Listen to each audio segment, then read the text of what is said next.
Breaking news. Today is a tragic day for mankind. It appears that a local thief has stolen our beloved Avogadros number. We give our sincerest condolences to the people who have been affected by this tragedy. And if you are having any negative thoughts or need someone to talk to, we have a 24-hour hotline at your disposal. If you call 902-602-1023. FBFI. Federal Bureau of Fingerprint Investigation. I'm here to investigate the theft of Avogadros number. This is my intern, Amanda Blue. Hi, nice to meet you.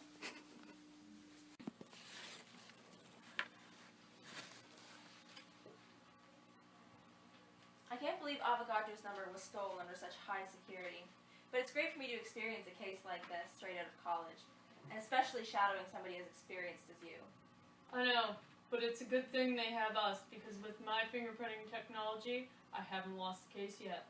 Do you want to go get the equipment? Yeah, sure.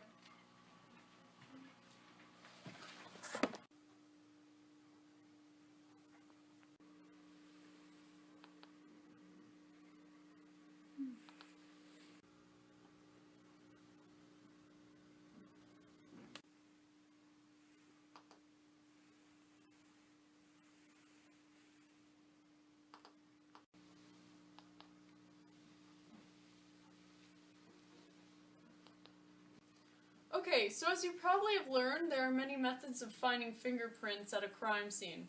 But what we are using today is a method called latent fingerprinting, where we will dust aluminum flakes onto the surface, and where it collects on the print, we will use a special kind of tape and to pick it up and preserve it.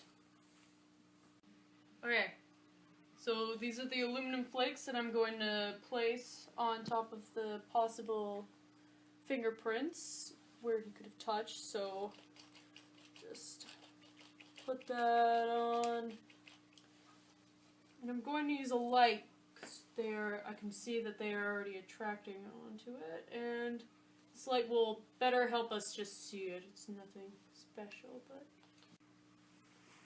and there we go.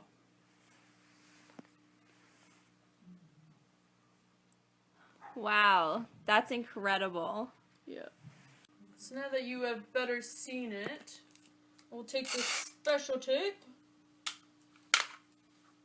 and I will gently place it on top of the fingerprint to retain the pattern. And voila! Now I will take this back to the lab.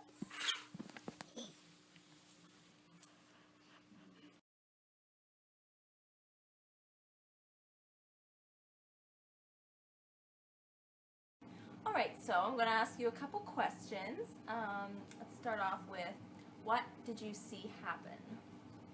Well, I was walking into the museum and it was a mess in there. There were people walking around and running and screaming, saying, Avogadros number was stolen! And then I look around and I see a very suspicious man. He was walking out of the museum with a bag, very big bag. Alright, that's great. Can you tell me what he looked like? Well, he did have brown eyes and a very, very big nose. Yes. Oh, Kimmy! So, what shape were his eyebrows? Any more details about the shape of his face? Well, you know, I did see a similar resemblance to myself. Kind of had the, you know, the chin and, maybe my kind of eyebrow shape, so, yeah. Alright, thank you. You've been very helpful. Have a nice day. So from the portrait that you've drawn and other, videotapes that I've seen, we captured a few glimpses of the, suspect. I do believe we have a guy that we think may have stolen Avogadros number, and I do have a way that we could figure out, you know, but I'm not sure you'll like it. Shoot. Well, you may have to go undercover because we have our suspect. He does go to a local bar, and if you were able to get a fingerprint, we could scan that and match it with the other one to see if it was the guy that actually did. So you want me to go undercover Yes. and talk to this guy at a bar? Yeah. Because, you know, if you're not comfortable with this, but it would be a very good thing to put on your resume because I know you're just getting in, you know, into the profession. Well, you know what? I'll do it. Yeah? I'll do it, yeah. Okay. So, we'll go get ready and do it. Might as well because, you know, it's getting late. Yep. We'll go to the bar these times. Alrighty. Hello, Toots. Hi. How's it going? Pretty good. How about yourself? Doing good. Oh, that's good. Yes. What brings you here tonight? Oh, you know, just socializing, getting out of the house. Yeah. Coming to a lot of money recently. Oh, yeah? Mm-hmm. That's nice. I know. Can I buy you a drink? Oh, yeah, sure. Bartender! Martini over here! How did you know? I saw it in your eyes. So, whereabouts do you live? Oh, you know. I live around Yeah? place to place, yeah. So I can't get an address so I can meet you, you know, later tonight? Well, you know, right now I am staying at the Crimson Hotel, but yeah, if you wanted to meet me there or something, that would be great, but you know, Alrighty, I'll keep that in mind. it's just for tonight. It's just Yeah? yeah. What room number? Oh, you know, room number 79. Sweet. Yes. I will be seeing you. Well, bartender, a tab, please. Yep. Here, $100 bill. It's on me. All your drinks.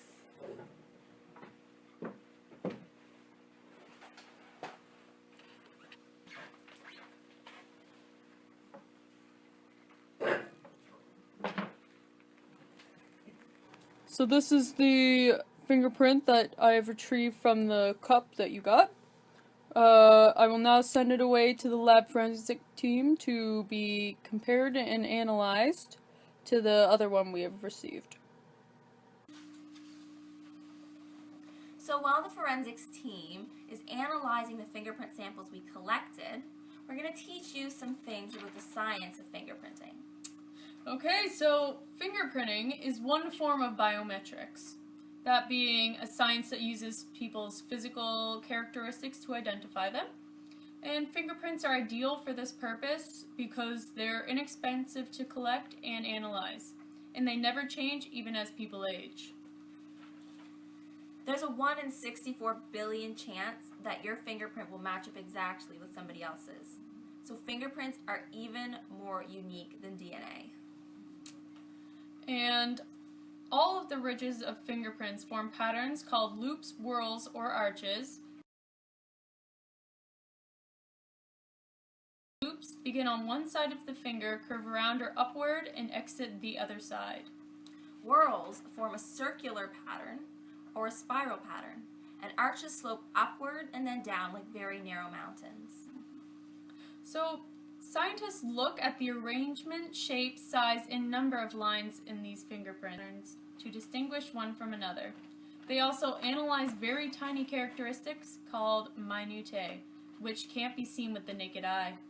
Latent prints are made when sweat, oil, and other substances on the skin reproduce the ridge structure of the fingerprints on a glass, murder weapon, or any other surface the perpetrator has touched.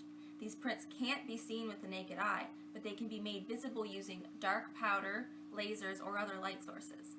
Police officers can lift the prints with tape or take special photographs of them. So, AFIS, Automated Fingerprint Identification System, collects digital fingerprints with sensors. Computer software then looks at the patterns of minutiae points based on Sir Edward Henry's system to find the best match in its database. Bertillonage, or anthropometry, was a method of measuring hands, feet, and other distinguishing body parts back in the 1890s. These spoken portraits enabled police in different locations to apprehend suspects based on specific physical characteristics.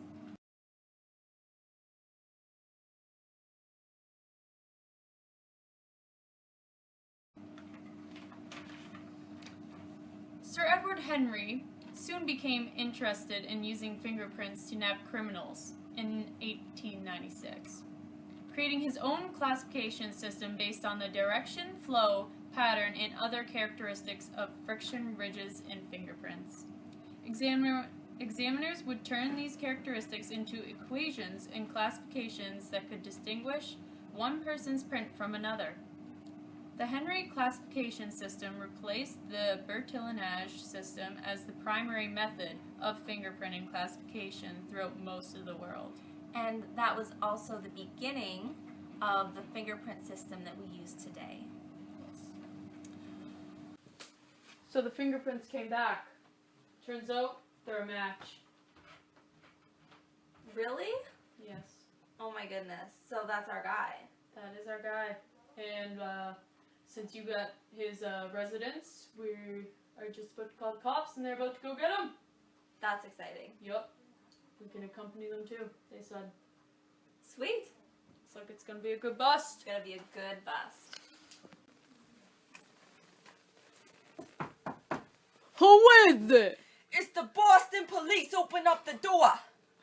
I ain't opening no door. Open this door now. Hannah! Right then. Oh, you no choice. Ugh. Get on the ground!